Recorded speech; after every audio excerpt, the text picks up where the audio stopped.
Hey girlfriends, I'm Bianca Renee and you're watching Bianca Renee Today. And today we're going to be making our very own DIY hair mask. Now for my loyal subscribers, you guys know that last year I started a deep conditioning challenge where I challenge you guys to do a hair mask or deep conditioning treatment once a week, every single week for a full year. And then you guys showed me your results and they were amazing. Now if you missed that challenge, it doesn't expire. You could still continue to do that and or start this year. And I'm gonna help you guys out because I'm getting a lot of excuses about not being able to find a deep conditioner. They're too expensive, they're not sold where you live. Well, if we make one, we're gonna cut out half of those excuses.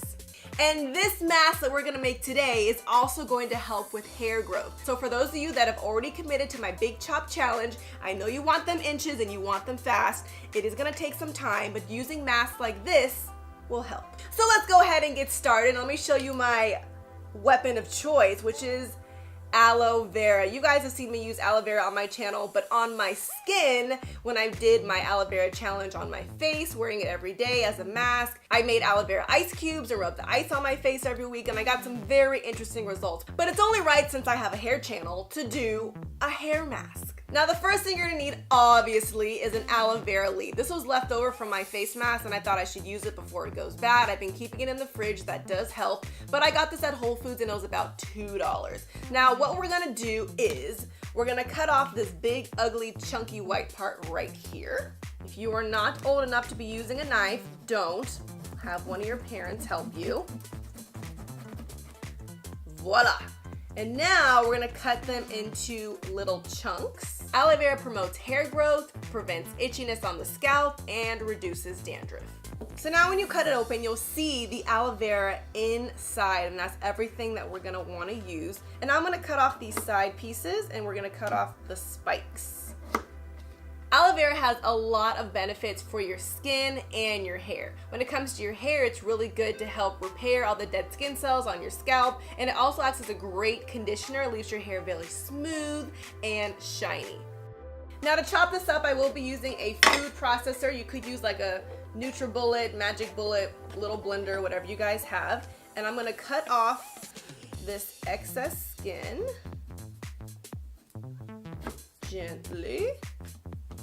And then I'm gonna scrape out all the aloe vera. So there is all the aloe vera, full of all the nutrients that our hair needs. And we're gonna keep doing this for every piece.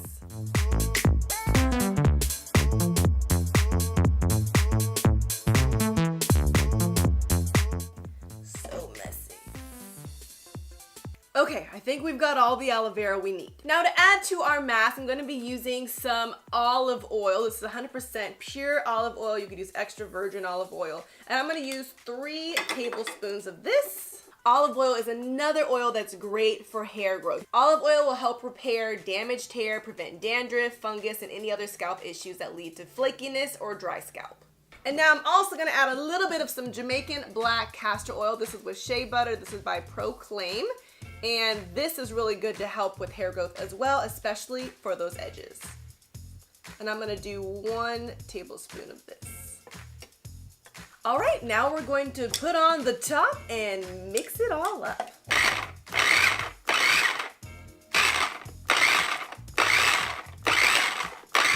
So now I want to separate the actual aloe vera gel from the other little pieces in there. So in order to do this, I'm going to use a measuring cup, and then you're going to have to go to like a shoe store and borrow one of those little like socks that they give you to try on shoes. You could buy a nylon. I had a really hard time finding tights that were like thin like this and affordable. So yeah, just go to a shoe store, try on some shoes if it makes you feel better, and use one of these little socks that they give you.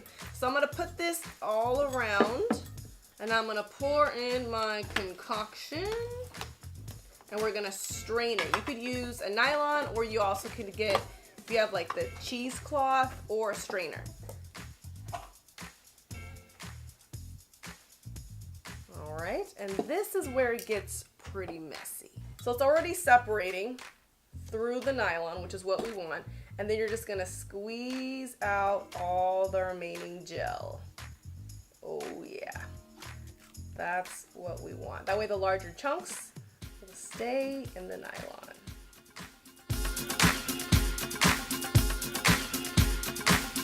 All right, that seems good enough. Here is all the excess aloe vera that we're not gonna use. And now we have our perfect little mix. So you can see it's a little watery, but just enough hold to where it's gonna be easy to apply.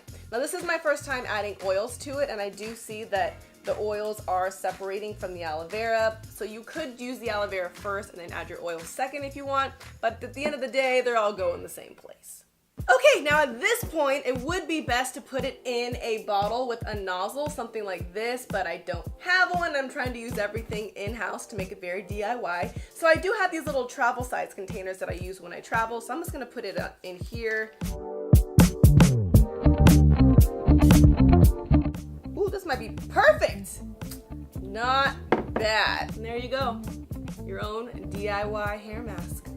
So now let me actually apply this to my hair. Now all the videos I watched, a lot of people like to use it either as a pre-poo or a hair mask, and they're always applying it on dry hair and then detangling with a mask. Now I personally like to always apply my hair mask after my hair has been cleansed and I condition and detangle. That way there isn't any dirt or product buildup on my scalp or my hair. It's clean and it's already detangled, and I thought that's just an easier way to apply the mask. So I'm gonna shake this up a little bit, trying to get that oil to cooperate. And this is really good for your scalp, so I'm going to start it right on the scalp. Ooh! And here we go, making messes. I guess I should section my hair. You guys know I'm not so good at sectioning. Let's really rub it in there so our hair is nice and shiny.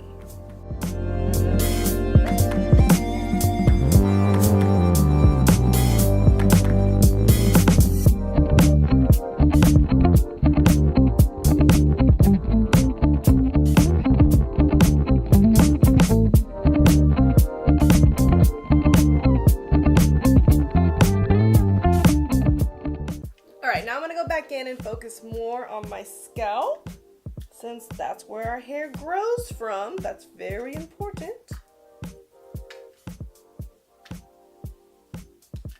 In the front of my edges. Oh yeah, now I'm gonna give myself a nice little scalp massage. All right, so I used almost my full bottle. I think my hair is completely saturated in my aloe vera and my oils. Now I'm gonna put this up and away and let it sit for at least 20 to 30 minutes. Grabbing just a plastic shower cap. This is gonna help retain that moisture. And since we are doing everything DIY, I know not all of you have a thermal hair care heat cap, which looks like this. You throw it in the microwave and it retains the heat. That way when you put it on your hair, it kind of opens up your hair shafts, allowing all the product to really penetrate your hair. I'll put the link below if you guys look and get one of these, but if you don't have one of these, what you could do is just grab a blow dryer. I personally prefer the heat cap, that way I can walk around, I'm not stuck to a plug, but if you absolutely can't get one, you could use your blow dryer and just blow it all around your hair while you have on your shower cap.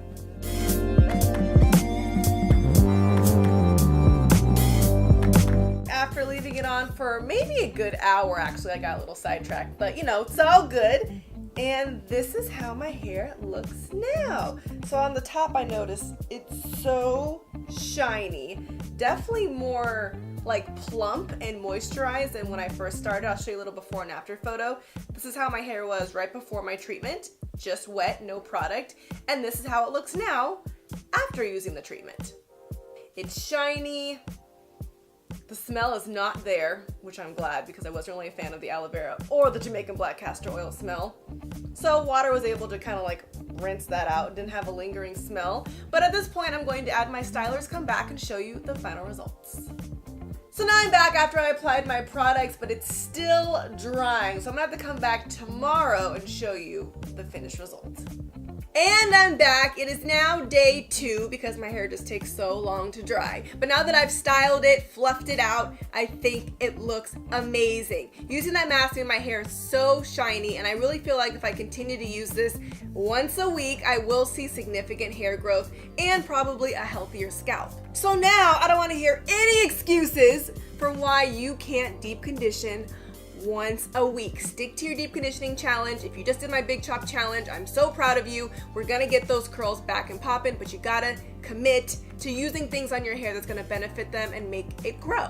And now you have an easy, affordable DIY hair mask to do at home with some aloe vera, some olive oil, and some essential oils. Feel free to experiment with jojoba oil, Jamaican black castor oil, lavender oil, coconut oil. Some people add avocado, banana. There's so many different ways to do a DIY mask. Do your research, make one, and see what works best for your hair. And don't get crazy if you put in things that you dislike, like, barbecue sauce and tuna. But, if it's beneficial to your hair, throw it in there. If you enjoy my DIY videos, I hope you give me a thumbs up and subscribe and hit that little bell so you're notified as soon as I post a new video. I'm posting videos every week, people, Fridays and Sundays. And if you follow me on Instagram at Ms. Bianca Renee, you get little daily tips on the daily. I'll see you guys in my next video. Thanks for watching Bianca Renee Today.